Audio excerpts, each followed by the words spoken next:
Did you know the US maintains a silver stockpile for national defense and it's been depleted more than once in the last 50 years?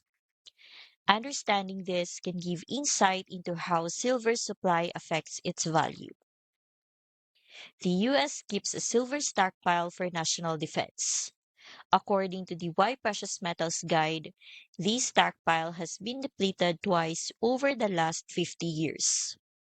When that happens, it can influence the availability of silver worldwide and potentially its value. Understanding this helps you see that silver isn't just a monetary metal. It's also a resource that governments rely on.